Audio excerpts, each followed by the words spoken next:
abençoado. Abra a sua Bíblia, talvez você já até imagina qual é o texto e o livro que eu vou ministrar. Não tinha como começar de forma diferente. Abra a sua Bíblia no livro de Jó, livro poético, como é conhecido o livro de Jó. Capítulo de número 8, verso de número 21 e o verso de número 22. Livro de Jó, capítulo de número 8, verso de número 21 e o verso de número 22. Quem encontrou diz amém. Quem não encontrou diz espera, pastor.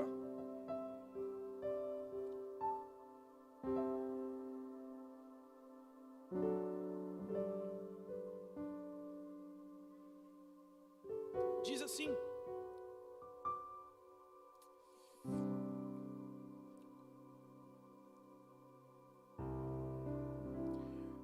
mas quanto a você, ele encherá de riso a sua boca, e de brados de alegria os seus lábios. Seus inimigos se vestirão de vergonha, e as tendas dos ímpios não mais existirão. Amém? Olha para o irmão que está do seu lado, profetiza sobre a vida dele, fala: quanto a você, ele fará você sorrir de novo.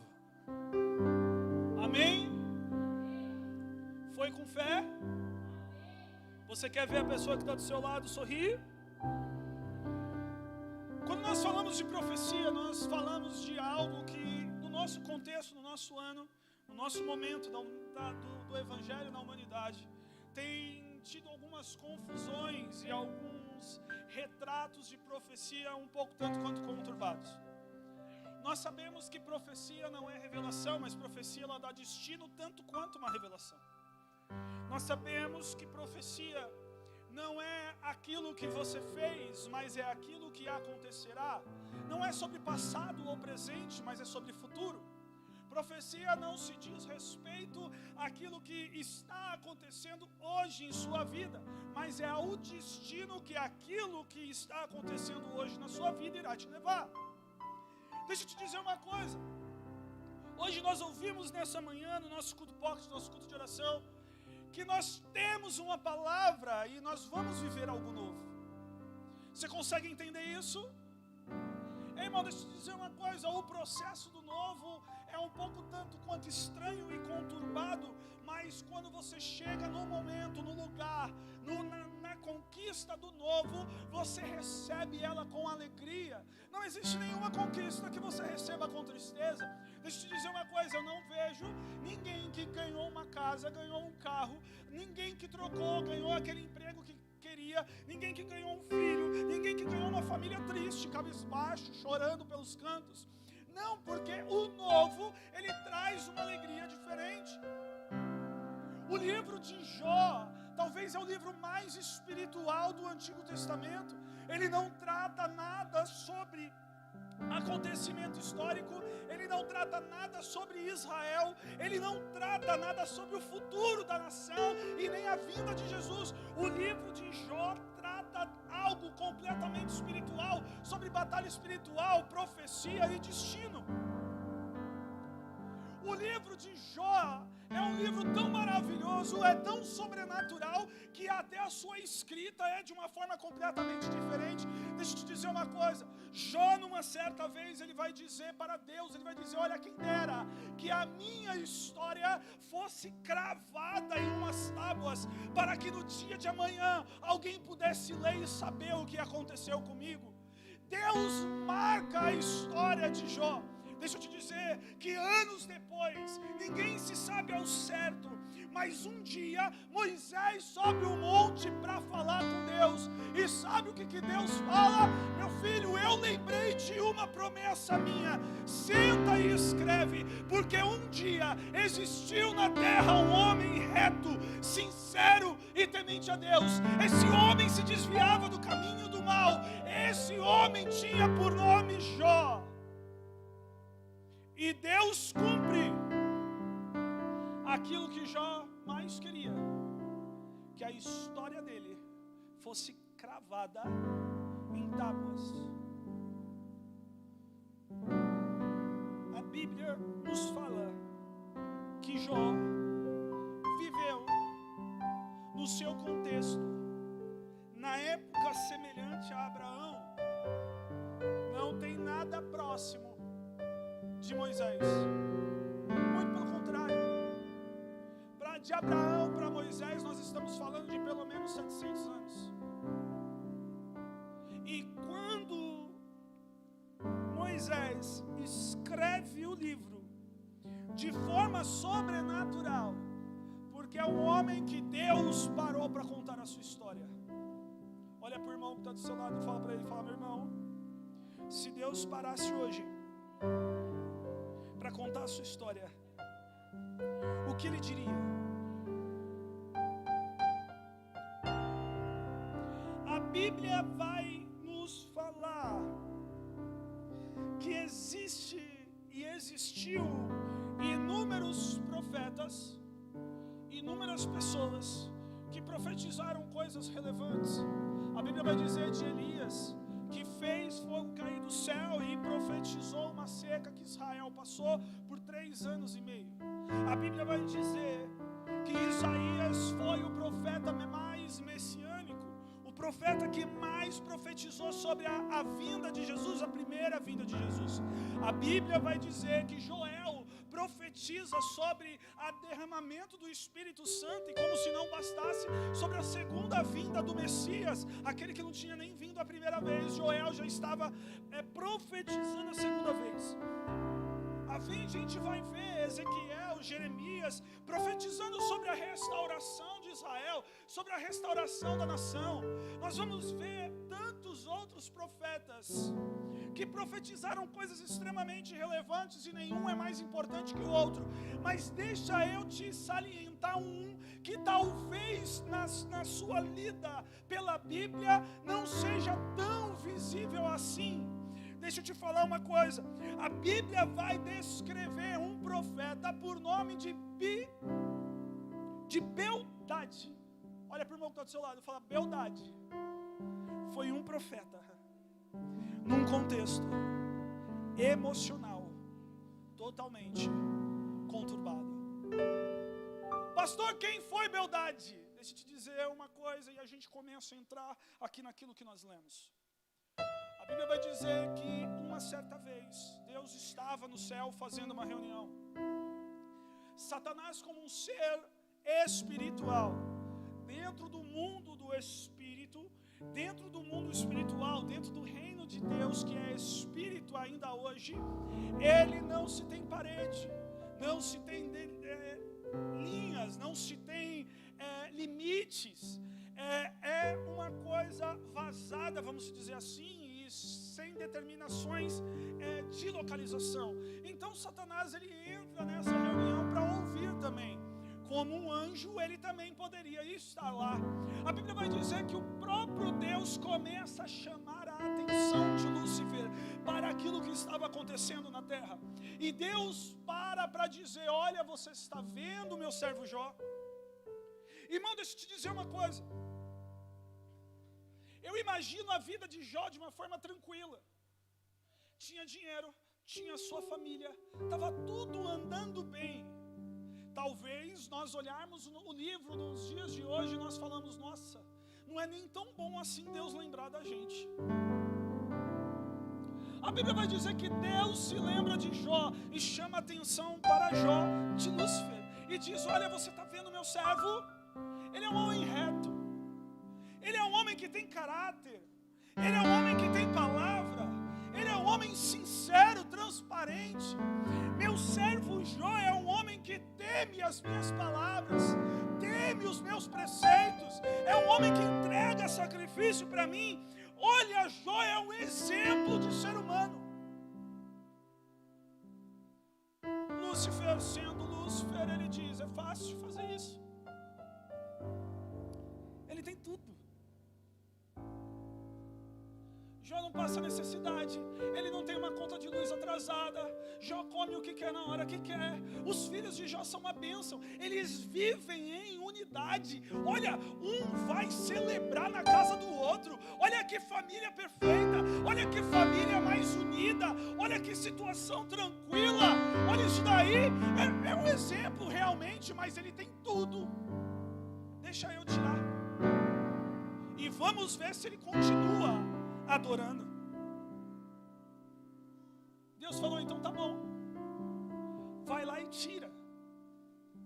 A Bíblia vai dizer, e nós conhecemos a história, que um mensageiro entrava após o outro para trazer uma notícia de desgraça para a vida de Jó. Então começou, olha, as suas ovelhas foram roubadas, olha, as suas vacas, um fogo desceu e matou todo mundo, olha, os seus empregados morreram, olha, os seus filhos estavam celebrando e a casa desabou, o teto desabou na cabeça de todo mundo, olha, Jó, acabou tudo. A Bíblia vai dizer que, como se não bastasse, Satanás se apresenta mais uma vez para Deus. E Deus fala para Satanás, olha, você está vendo? Ele ainda permanece me adorando. Aí Satanás fala, é óbvio que ele vai permanecer. Ele ainda tem saúde.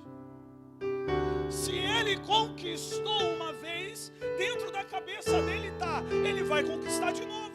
Ele tem os braços, a inteligência, tudo dele está funcionando normalmente. Se ele chegou até lá uma vez, ele chega duas, ele chega três. Permita que eu tire. Deus disse, pode tirar. Só não toca na vida. E a Bíblia vai dizer que naquele momento, Satanás desce com fúria e toca na saúde de Jó a tal ponto que ele entra numa metástase, uma inflamação inteira por causa de câncer. Jó começa a estoporar todos os tumores. E os seus tumores na sua pele coçavam tanto que ele já não tinha mais como satisfazer aquela situação. A Bíblia vai nos contar que Jó começa a pegar cacos de telha. E se ele pega cacos de telha, a situação da metástase dele era tão avançada que ele já tinha perdido todas as unhas para se coçar. Jó não tinha mais unhas. Jó estava cheirando mal e ele se coçava, e quando ele se coçava, aqueles tumores abriam e começavam a derramar pus sobre o corpo dele. Jó estava apodrecendo de fora para dentro. Olha para o irmão que está do seu lado e fala, Jó estava apodrecendo, mas era de fora para dentro.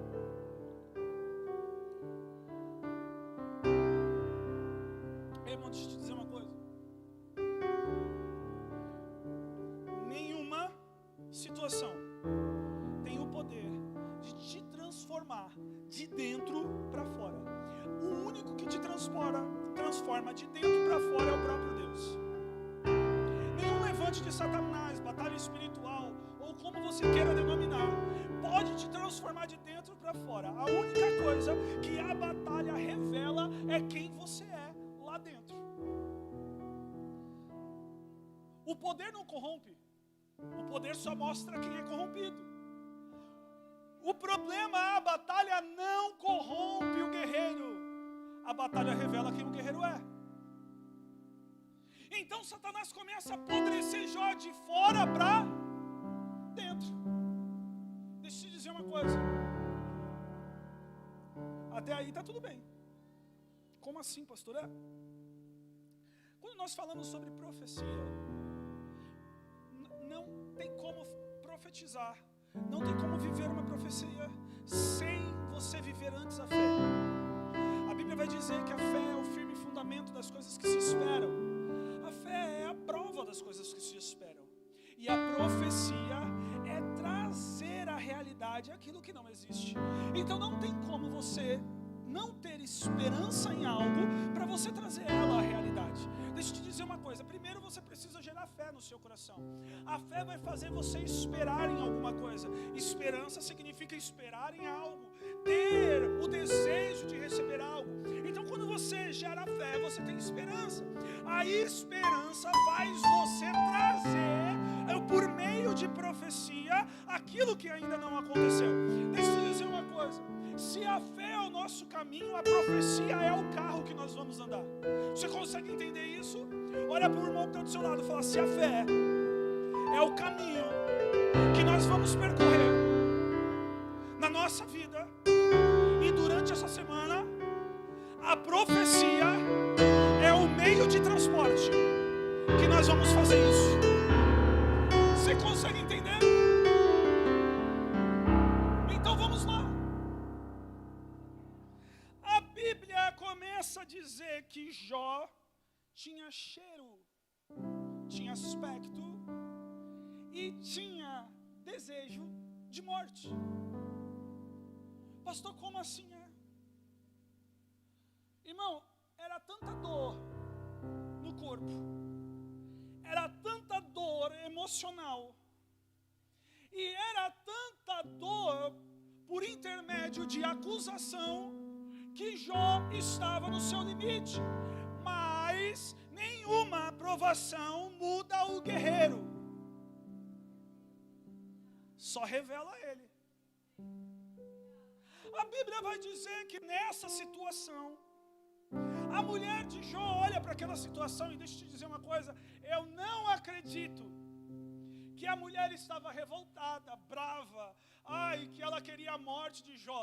Mas você imagina, você está com seu cônjuge, você acabou de perder 11 filhos, você está com seu cônjuge à beira da morte, você já não tem mais um teto para morar, você já não tem mais alimentação para comer, as suas roupas foram perdidas, você já não tem mais estrutura nenhuma, irmão. Ela chega para Jó desesperada de ver aquela situação.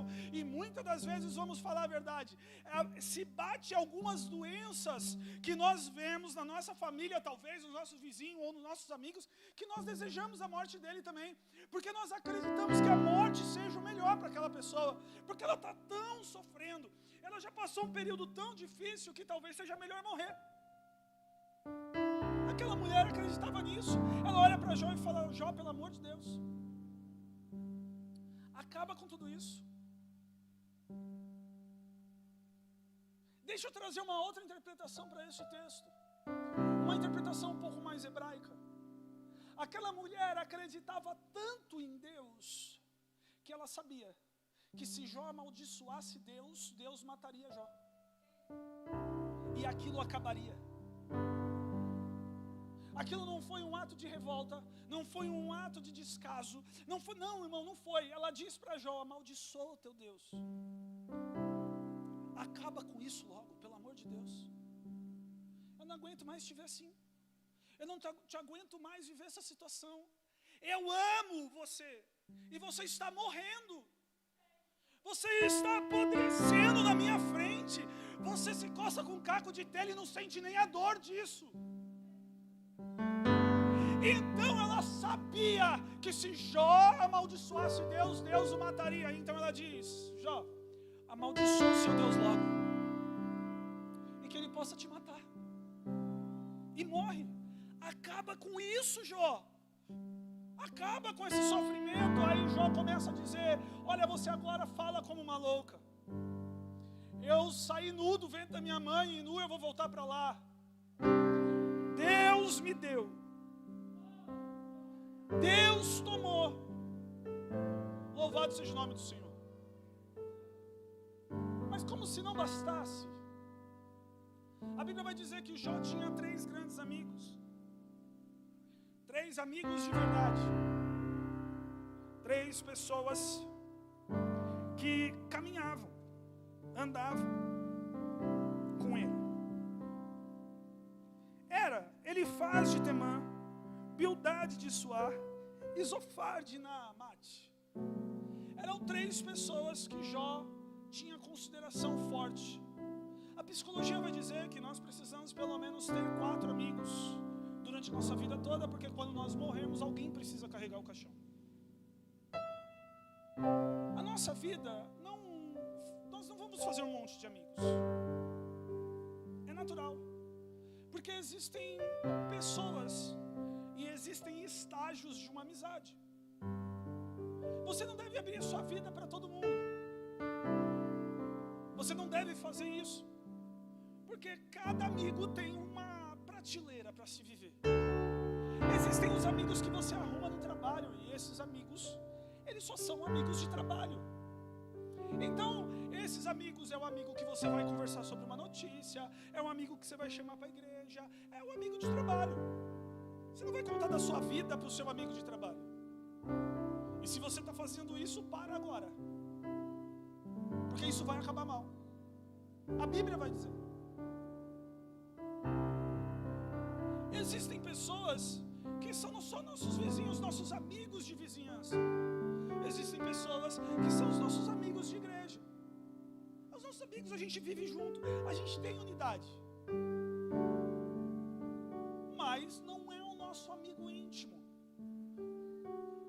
Mas aqueles homens eram amigos íntimos de Jó. E a Bíblia vai dizer que sabendo disso, eles se unem, marcam um ponto de encontro e vão ver Jó. A situação era tão deplorável que a Bíblia diz que eles sabiam do que estava acontecendo, mas quando eles estavam chegando perto de Jó, eles sentiram o odor. Você tem ideia disso? Eles sentiram o cheiro de Jó. Não era que Jó não se cuidava, não era que Jó não era higiênico, muito pelo contrário. Jó sabia o que era um cuidado, ele tinha muito dinheiro, ele tinha uma casa excelente, ele sabia o que era se cuidar e ter os melhores perfumistas à sua disposição, mas Jó estava apodrecendo, e aqueles homens, quando chegam perto, eles sentem o cheiro, e a Bíblia diz que naquele momento eles sentam no chão, junto com Jó, e ficam sem falar 7 dias, porque eles não tinham reação daquilo que estava acontecendo com Jó. Eles não sabiam o que falar. Ei, irmão, deixa eu te dizer uma coisa. Imagina a situação. Os melhores amigos sabiam de tudo de Jó. Do bom ao ruim, eles sabiam de tudo de Jó. Eles conheciam como consolar Jó. E Jó conhecia como consolar eles.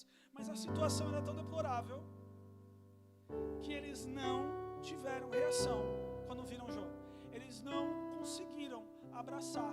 Eles não conseguiram consolar. Eles não conseguiram dar uma palavra de ânimo. Eles não conseguiram. Eles preferiram ficar 7 dias calados, sentados. Essa era a situação, o contexto da história. Era isso que Jó estava vivendo. A Bíblia diz que o primeiro a falar foi Elifaz.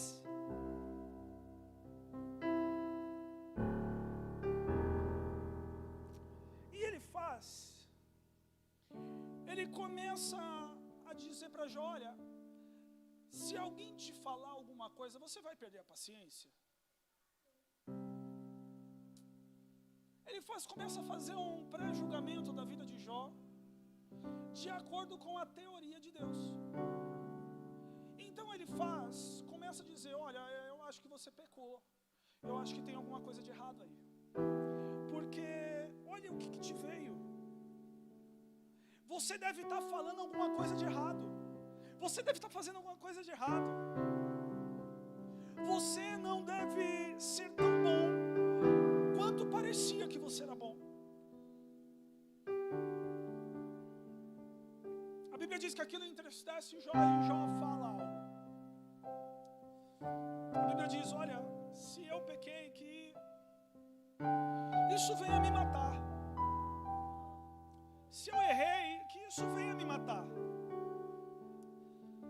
Se foi um erro meu, Deus pode tirar a minha vida.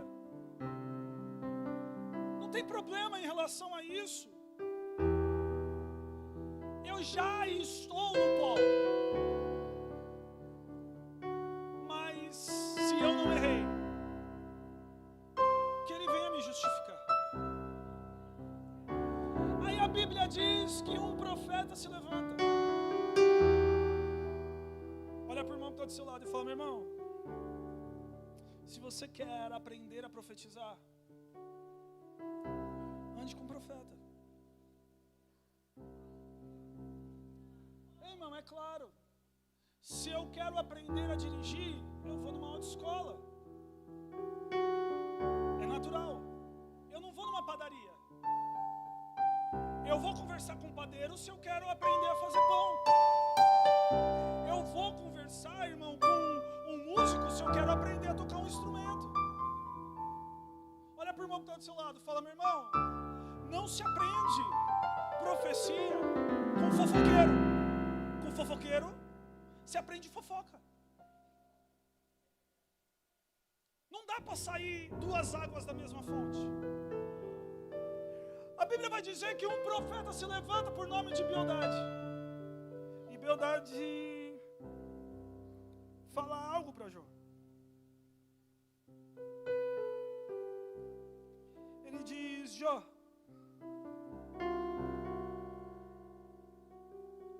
o seu começo foi modesto.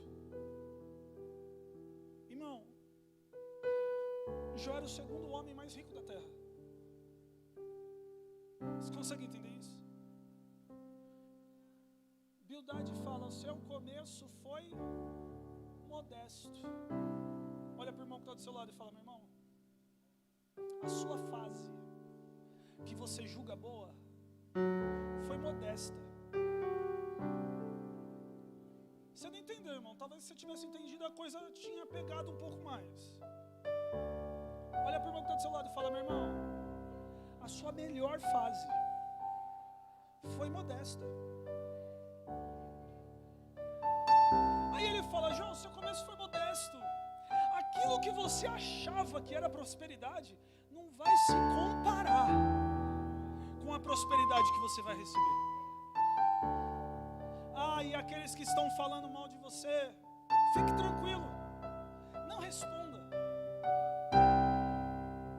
Mas estão falando, não se preocupe, de todos eles o Senhor está cuidando hoje. Eles não vão ter tenda para morar, eles não vão ter boca para continuar falando. O Senhor fará com que eles não tenham nem tenda para se encostar. Mas quanto a você, Ele te fará sorrir de novo.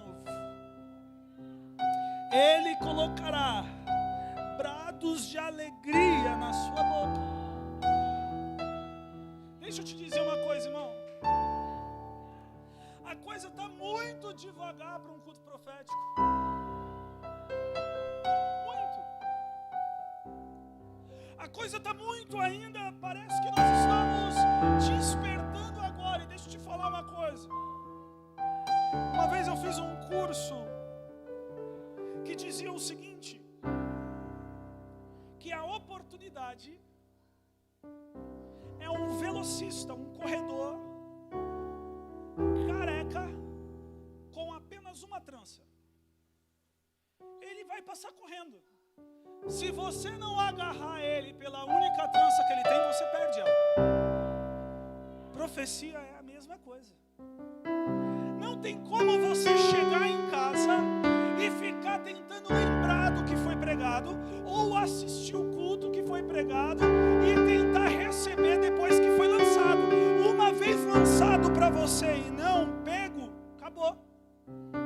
Perdeu a oportunidade. A Bíblia vai dizer que Eliseu tem um último encontro de vida, se eu não me engano, com o rei Josafá. A Bíblia diz que a Síria estava invadindo Israel e Josafá foi conversar com Eliseu. E Eliseu estava nos seus últimos dias de vida, já estava prestes à morte. Eliseu disse para Josafá: pega o arco, pega as flechas, atire-as. A Bíblia diz que Josafá atirou 3 flechas ao chão. Eliseu ficou revoltadíssimo. Porque ele disse: por que você não usou todas as flechas? Porque você atirou apenas 3. Você irá vencer a Assíria apenas 3 vezes. Mas na 4ª vez, ela destruirá Israel. Você está entendendo? Irmão, isso daqui que nós estamos fazendo essa semana é uma arma. Ou você sabe usá-la, ou você vai padecer no meio do caminho. Olha para o irmão que está do seu lado. Fala, irmão, profecia é uma flecha. Ela vai atingir algum lugar. Se você não for atingido, ela vai atingir outro. Mas ela não volta mais. Você está entendendo? Eu vou retornar um pouco.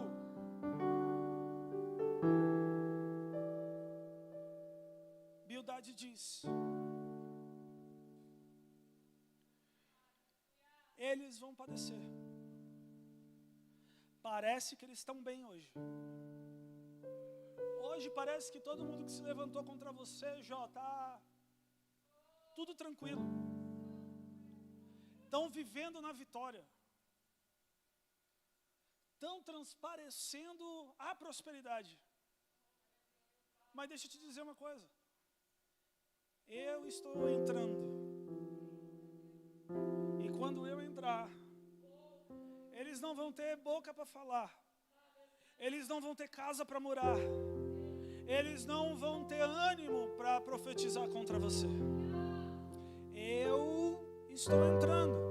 E quanto a você, Jó, agora, irmão, é uma flecha. Quanto a você, Ele te fará sorrir de novo. Ele colocará risos na sua boca. Ei, a história vai mudar, Jó. É modesto o seu começo.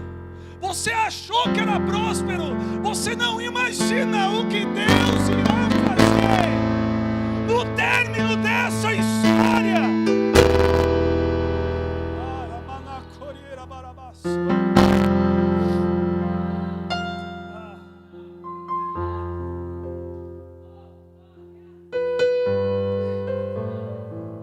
Mas deixa eu te dizer uma coisa.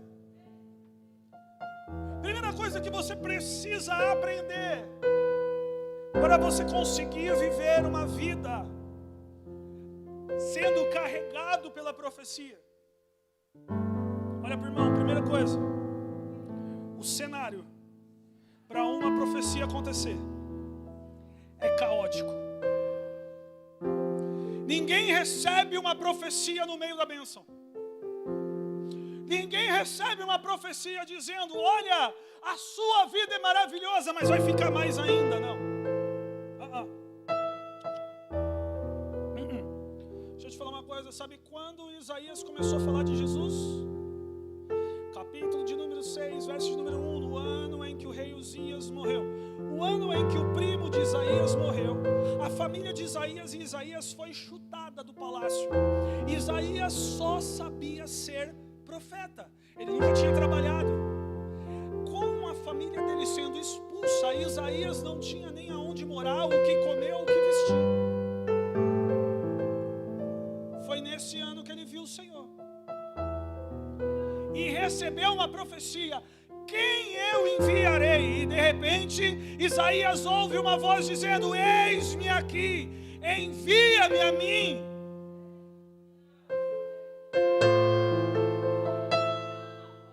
Ei, irmão, eu acho que você não veio para um culto profético, não.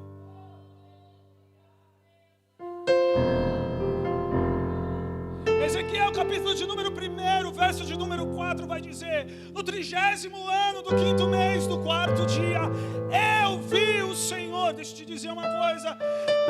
Ezequiel estava dizendo quantos anos ele tinha. Ele tinha 30 anos, 5 meses e 4 dias. Com 30 anos, 5 meses e 4 dias, Ezequiel estava sendo levado para a Babilônia. Ele estava cativo. Ele estava sendo escravo lá. E naquele ano, a profecia veio sobre ele. Deixa eu te dizer mais. Abacuque vai indagar a Deus, e no meio da sua indagação, Deus decide responder e diz: olha, eu vou restaurar, mas eu não vou restaurar agora. Eu vou derrubar. Vocês vão passar fome, vai acontecer muita coisa. Aí Abacuque diz: olha, ainda que a figueira não floresça, que não haja fruto na vide, o produto da oliveira minta, e as malhadas sejam arrebatadas do curral, eu, todavia, me alegrarei no Deus da minha salvação. Sabe o que Abacuque estava dizendo? Olha, já que a gente está passando frio, fome, está faltando alegria, eu ainda tenho um motivo para resgatar, ter esperança, profetizar sobre Israel. Há um motivo ainda para nós resgatarmos no meio de tudo isso a nossa esperança da alegria. Deixa eu te falar.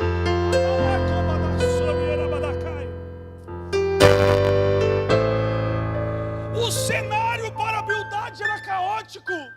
Jó estava fedendo a podre. Jó tinha perdido tudo, estava vivendo o luto dos filhos, tinha perdido toda a sua riqueza. Bildade podia chegar e só consolar, mas Deus levanta um homem para olhar para Jó e dizer: olha, mesmo em meio a toda essa situação, você perdeu, mas não vai se comparar aquilo que Deus vai te fazer, aquilo que Deus vai fazer, aquilo que Deus vai.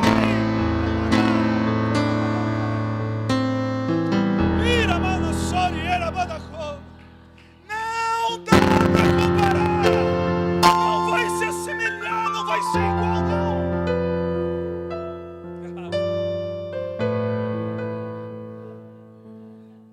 Irmão, aquele cheiro de sangue, de pus entrando na narina de Bildade, e ele dizendo: ei, ele te fará sorrir de novo. Ele te fará sorrir de novo.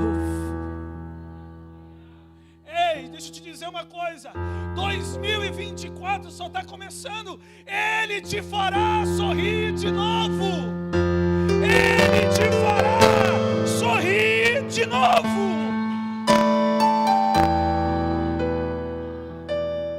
Ah, mas pastor, o cenário é caótico. Deixa eu te dizer uma coisa: só em cenário caótico que acontece profecia.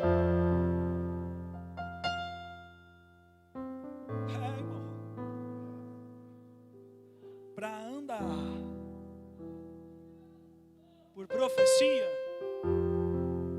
precisa entender que vai ter situações caóticas. Natural. Por que Elias disse que não ia chover? Você sabe? Olha para o lado, pergunta para o irmão, fala: por que Elias profetizou a seca?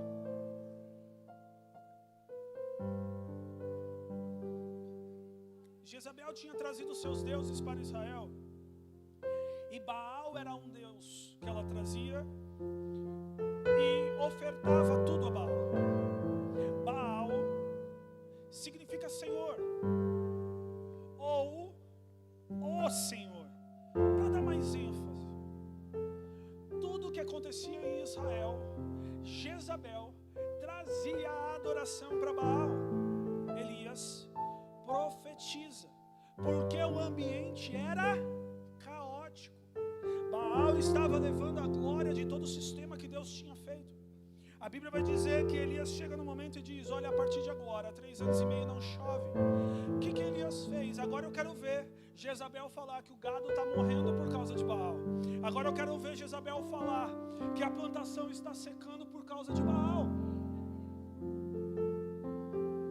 O ambiente era caótico. Ah, mas pastor, a seca é caótico. Não tão quanto a idolatria. Deixa eu falar. Ezequiel foi levado para o vale de ossos.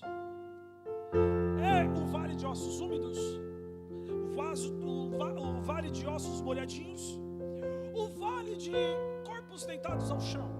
Não, era o vale de ossos. Se você pisar num osso seco, ele quebra. Porque para um osso secar, irmão, para um osso secar, demora de 7 a 10 anos. Porque precisa não só a carne se decompor, mas o tutano precisa sair do osso. E esse esse é o que mais demora.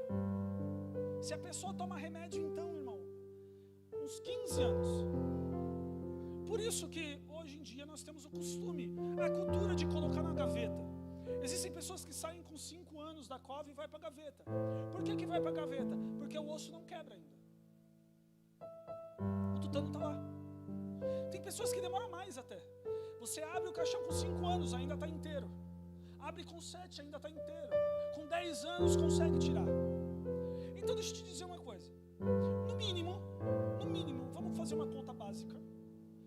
Ezequiel entrou num vale de pessoas que tinham morrido há 15 anos. Todo judeu acredita piamente que um corpo pode tornar a vida nos 2 primeiros dias. No terceiro, a partir do terceiro é milagre. Mas nos 2 primeiros dias eles acreditam. Eles não enterram corpo nenhum. Eles empilham. Eles criam camas. Eles não têm a mania de enterrar. Até mesmo que se você acredita em uma ressurreição, ressuscitar quem está enterrado vai morrer asfixiado. A nossa cultura não acredita em ressurreição. Porque se nós acreditássemos em ressurreição, a gente não enterrava corpo. Então, deixa eu te dizer uma coisa. Até 2 dias podia se levantar, mas 15 anos depois, não. Podia não. Você há de concordar comigo que aquilo ali era terrível. A Bíblia vai dizer que ele foi levado. Quando ele chegou no vale, você imagina ele pisando no osso. Que ele pisou no osso, o osso quebrou. É óbvio, está seco. E algumas traduções não vai dizer que ele foi para o vale de ossos secos. O original hebraico vai dizer que ele foi para o vale de ossos sequíssimos. Se quebrando. Seco ainda estava bom a situação. Ele foi para os ossos sequíssimos. Aí vamos lá. Ele acreditou para profetizar? Não. Ele só repetiu o que Deus falou. Ele não acreditou ao ponto que Deus olhou para ele e falou: você acredita que esse vale pode voltar a viver? Ele joga a responsabilidade para Deus. Ele disse: o Senhor que sabe. Para não falar eu não acredito, porque ele sabia com quem que ele estava falando, ele disse: o Senhor que sabe. Aqui está um segredo, irmão. Aqui está um segredo. Às vezes nós acreditamos mais no ambiente caótico. Às vezes nós acreditamos mais naquilo que está na nossa visão do que no Deus que está caminhando conosco. Se Deus falou, vai acontecer. Mas pastor, eu não estou conseguindo acreditar. Irmão, se você não está conseguindo acreditar, não se preocupe. Só repete o que ele falou. Como assim, pastor? No dia mal você vai acordar, em vez de você falar: essa vida é um inferno, isso tudo não vai acontecer, você diz: ele me fará sorrir de novo. Ele me fará sorrir de novo. Foi isso que Ezequiel fez. Deus falou: então profetiza. Ossos, volte a juntar-se. Aí Ezequiel olhou para Deus e falou: tá bom, ossos, volte a juntar-se. Aí Deus falou: olha, agora crie nervos sobre eles. Aí Ezequiel: crie nervos sobre eles. E o nervo começou a criar. Aí Deus falou: olha, agora crie carne. Aí Ezequiel: crie carne. Ele só foi repetindo. A fé dele não alcançava uma profecia do nada. Mas deixa eu dizer uma coisa: você já tem uma palavra. Você não precisa descobrir o que você vai profetizar. Você pode profetizar o que já foi profetizado para você.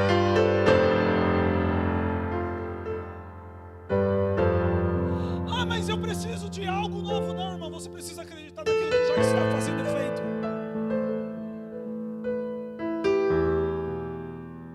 Porque nem sempre, irmão, o ambiente vai nos permitir a trazer uma profecia nova do nosso coração.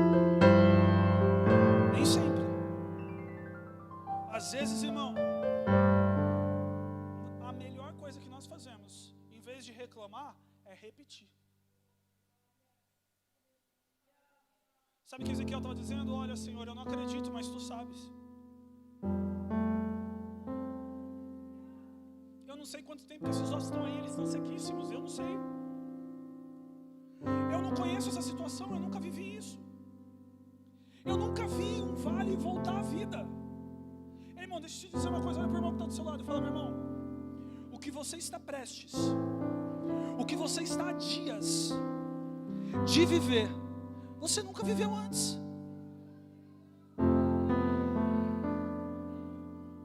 Bom, deixa eu te falar uma coisa. Se você entender o propósito que nós estamos aqui, serão 6 dias que vai mudar a sua história. 6 dias que vai mudar a sua história. Você não entendeu? São 6 dias que irão mudar a sua história. Olha para o irmão que está do seu lado e fala: meu irmão, agora você vai ajudar o pastor a pregar. Toda vez que sair uma profecia, você vai dar um glória a Deus bem alto. Mesmo que você não acredite, mas pelo menos recebe. Porque é para isso que você veio hoje. Amém? Então deixa eu te dizer uma coisa. O ambiente nem sempre vai falar aquilo que você vai viver, aquilo que você vai ter que acreditar. O ambiente é caótico, não é bom. Mas profetizar é acreditar que a história vai mudar? Não, é acreditar que aquele que está com você é fiel para completar a obra que ele começou na sua vida. Ele é fiel. Amém? Vamos lá. Para encerrar.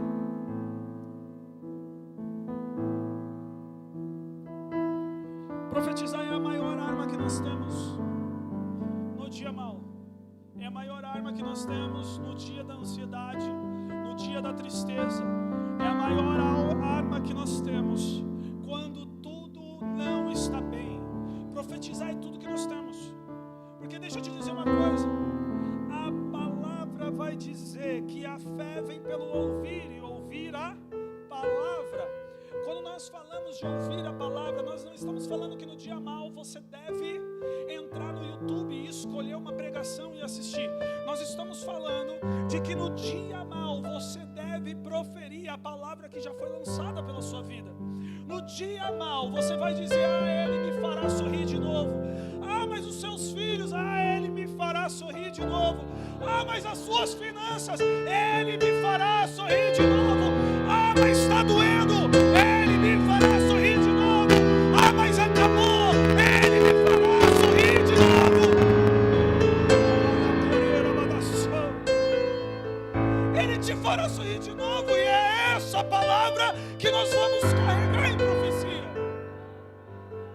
Irmão, deixa eu te dizer uma coisa. Ela vai te levar de volta para o eixo. Ela vai te colocar de volta no trilho. Quando você estiver pensando em desistir, você vai dizer: ele me fará sorrir de novo. Olha, presta atenção nessa palavra. Presta atenção nessa palavra. Ele te fará sorrir de novo. Preste bem atenção. Nesse texto não tem nada que você possa fazer. Você percebeu? Nesse texto não tem nenhuma ordenança. Não vai dizer para você: olha, acorde cedo e vai trabalhar. Não vai dizer para você nada disso. Você percebeu disso? Esse é um trabalho exclusivo do Senhor. Exclusivo. Mas pastor, o que eu vou fazer? Eu sou ansioso. Todos os dias, quando bater a ansiedade, você vai profetizar: ele me fará sorrir de novo. Mas não deu certo, ele me fará sorrir de novo. Sabe por quê? Porque o maior trabalho que você vai ter no ano de 2024 é descansar. Se não entendeu, profetiza sobre a vida do irmão que está do seu lado. Fala: o maior trabalho que você terá em 2024 é descansar.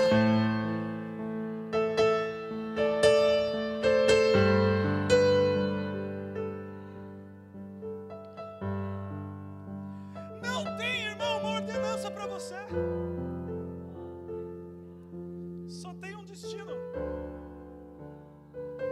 destino é: você se alegrará novamente.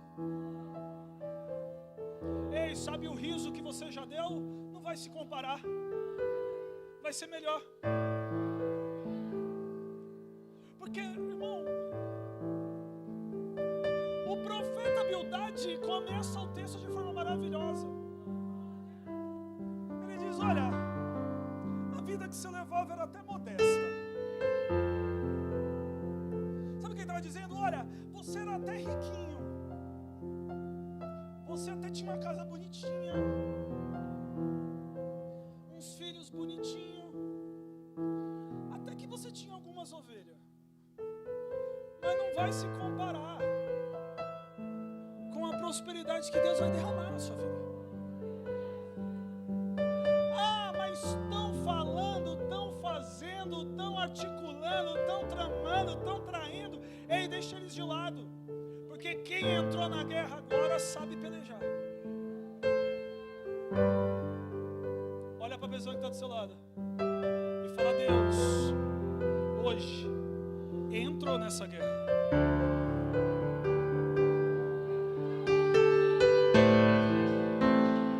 Eles vão se acabar, mas você voltará a sorrir novamente.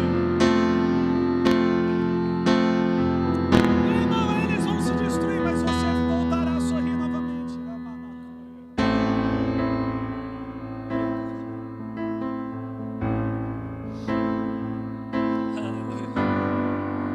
Você consegue entender isso?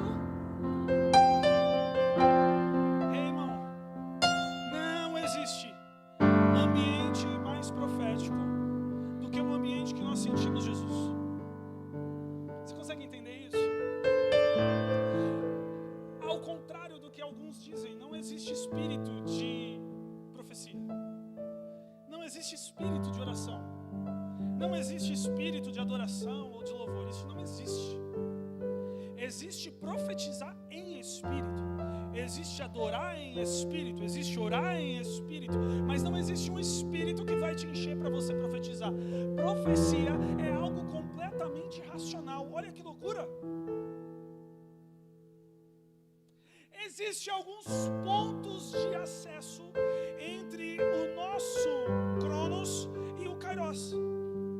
Existem algumas fendas de contato que abrem portais entre o mundo espiritual e o nosso mundo físico.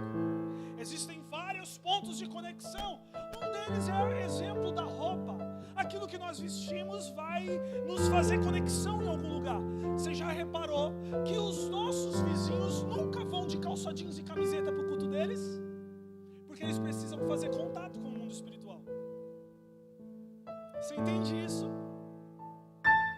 Contato com o mundo espiritual você consegue fazer através de adoração. Seja para qual Deus? Oração, seja para qual Deus? Vestes de culto para qual Deus? Mas existe um ponto de conexão com o mundo espiritual que eles não conseguem ter. Por isso que eles matam, por isso que eles derramam sangue, por isso que fazem tudo isso. Vamos retornar um pouco à história. Elias, ele desafia 450 profetas de Baal para que o mundo espiritual pudesse responder. Deixa eu te dizer uma coisa. Primeiro foram os profetas de Baal. O que eles fizeram? Gritaram. Clamor. Oração. Adoraram a Baal. Depois eles começaram o quê? Se cortar. Derramar sangue. Mas o mundo espiritual não se moveu. Aí chegou um homem invocado, arruma um altar e faz uma profecia. Ei, irmão, sabe por quê? Deixa eu te dizer uma coisa. Profecia desafia o céu a mover em seu favor. Não, você não entendeu. Quem sabe amanhã eles chegam mais animados, Bruninho. Profecia desafia o céu ao seu favor. Sabe o que Elias fez? Imagina Elias. Chegou com a Bíblia dele debaixo do braço. Olhou para cima. Se tu és Deus sobre este lugar, e eu imagino ele já saindo de perto do altar. Derrama fogo aí.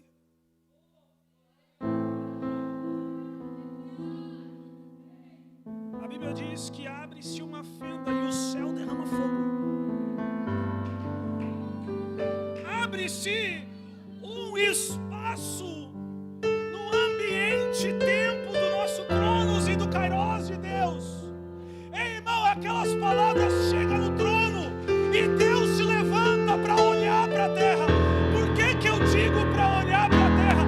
Apocalipse vai dizer que os olhos dele são como chamas de fogo. O que ele fez foi olhar para a terra. Ele olha para a terra e fogo cai do céu.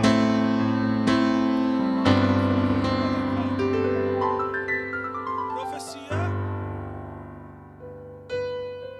desafia o céu mover ao seu favor. Ei, irmão, quando você estiver triste e você falar, Ele me fará sorrir de novo, você está desafiando o céu a mudar a situação que está te entristecendo, a mudar a situação que está te preocupando, a mudar a situação que você está ficando ansioso. Você está desafiando o mundo espiritual a trabalhar ao seu favor. Bildade olha para a situação de Jó. Ele está morrendo, mas ele fará ele sorrir novamente. Ele fará você sorrir novamente.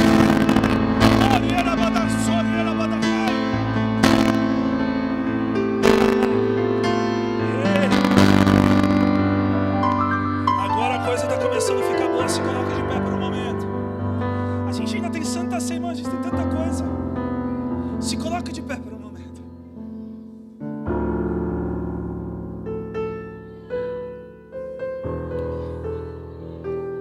Algo bem profético. Faz fogo descer cair do céu, filho. É com você.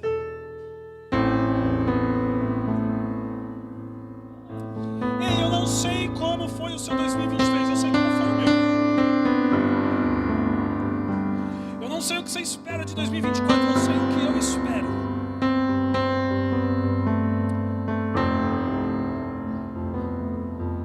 Agora nós vamos ter que abrir a boca.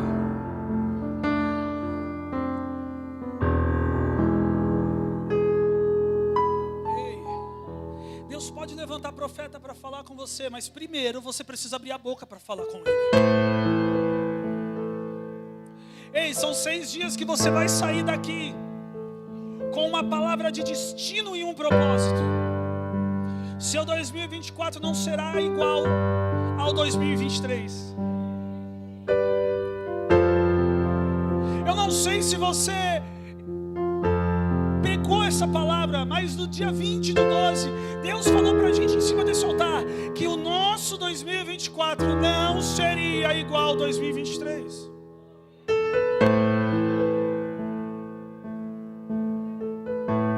Irmão, começa a se preparar aí, porque algo vai ser derramado sobre a sua vida agora.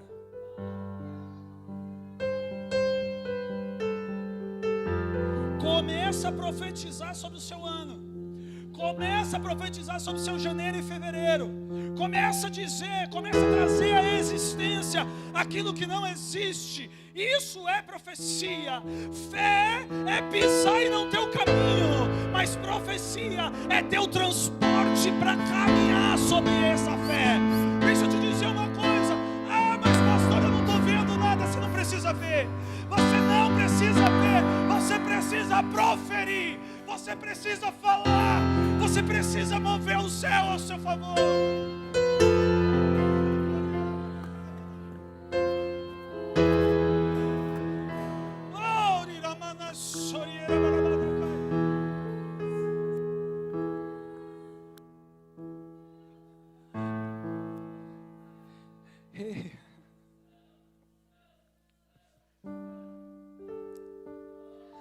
Bíblia vai dizer que Jacó decidiu entrar dentro do vale de Peniel. E quando ele colocou a cabeça dele no travesseiro e abriu os olhos, ele viu o céu aberto.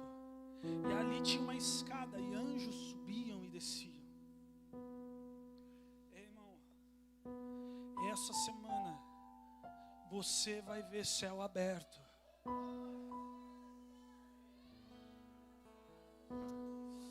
Você vai ver céu aberto. Você vai ver anjos subindo e descendo ao seu favor.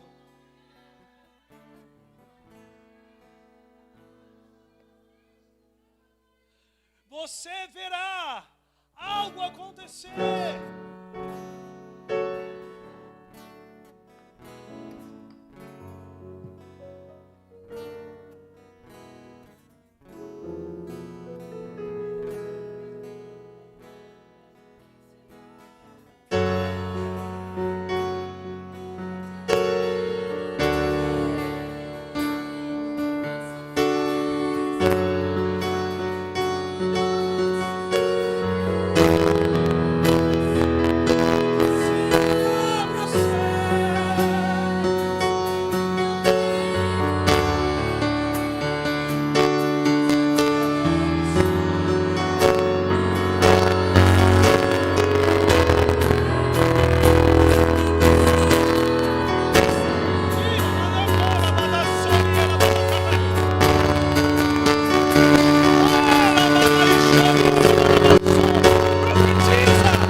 se abram, teu reino venha mover. A nossa fé e esperança estão em Deus. Que os céus fechados se abram, teu reino venha mover. A nossa fé e esperança.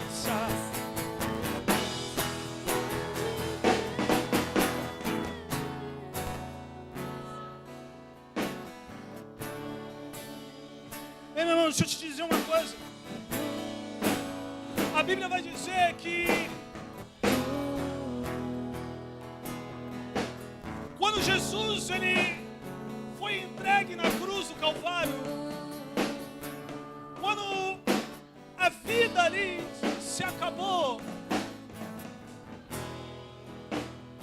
todos acharam que havia acabado, que tudo aquilo tinha acabado.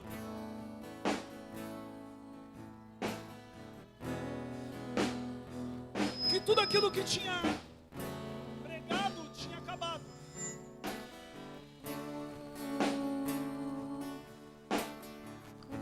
Mas deixa eu te dizer uma coisa, que no terceiro dia, a nossa esperança saiu de uma tumba, saiu de um túmulo, ele ressuscitou. Não existe situação, ocasião complicado para o nosso Deus. Você consegue entender isso? E é isso que nós estamos celebrando nesta manhã. Nem a morte pôde vencer ele. Nem a morte pôde vencer ele. Irmão, se a morte não pôde vencer ele,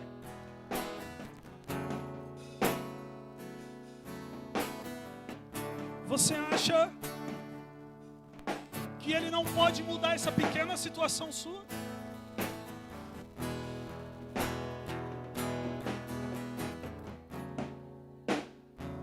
Nesse momento eu te convido. Você que irá participar da Santa Ceia do Senhor, vira daqui à frente, se serve. E vamos aguardar um pelos outros, amém?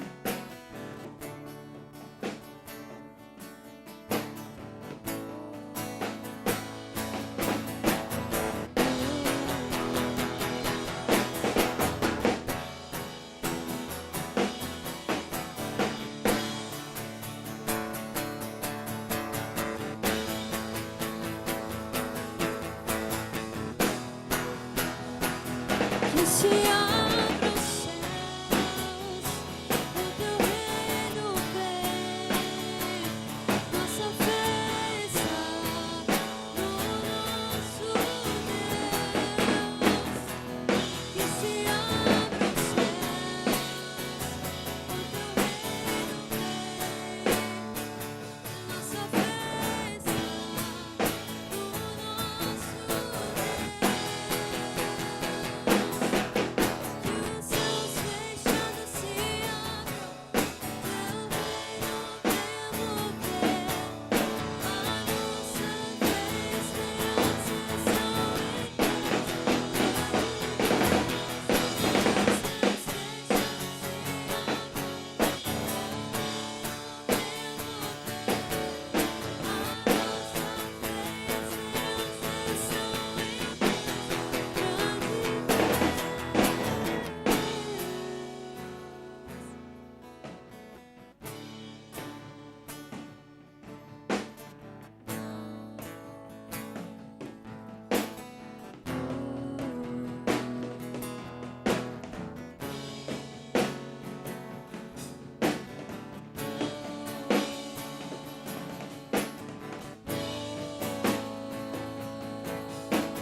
Aleluia.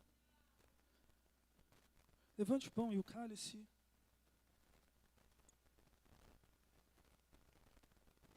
Pai, nós apresentamos a Ti, Senhor, meu Deus, meu Pai, esse pão e esse cálice.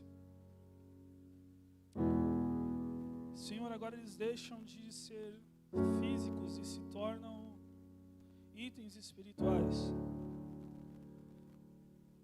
Assim, representando o Teu sangue e o Teu corpo que foi vertido por nós. Senhor, nós podemos profetizar porque o Senhor morreu e ressuscitou. E nós podemos ter livre acesso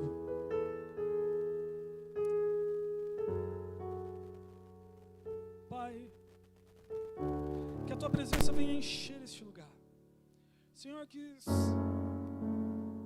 serão 6 dias, quase terminando hoje já, mas não seja de emoção,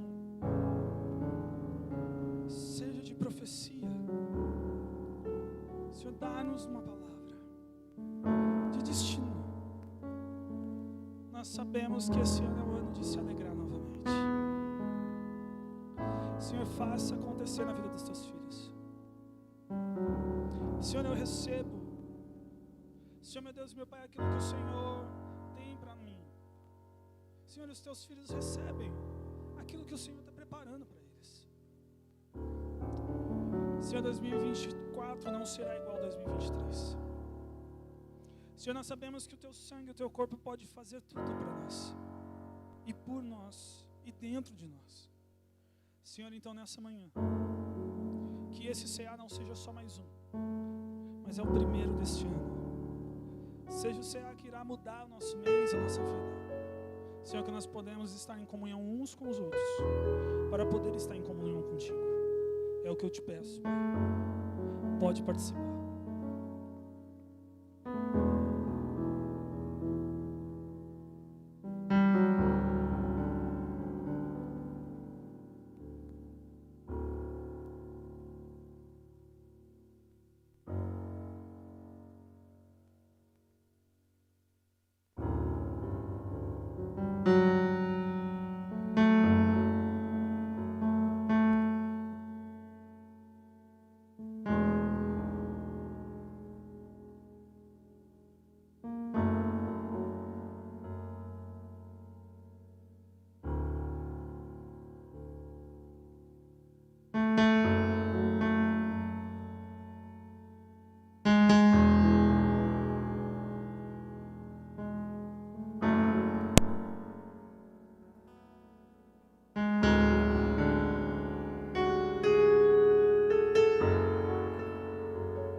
semana. Obrigado por essa primeira mensagem, primeira ministração, Senhor.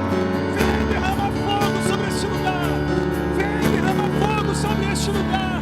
Senhor Deus, meu Pai, renova as nossas forças. Senhor, aquele que está cansado, venha dar vigor. Senhor Deus, meu Pai, essa semana será algo extraordinário. Abra os céus, rompa esses céus. Nós acreditamos em Ti, Jesus. Vem, Senhor Deus, meu Pai, nessa manhã.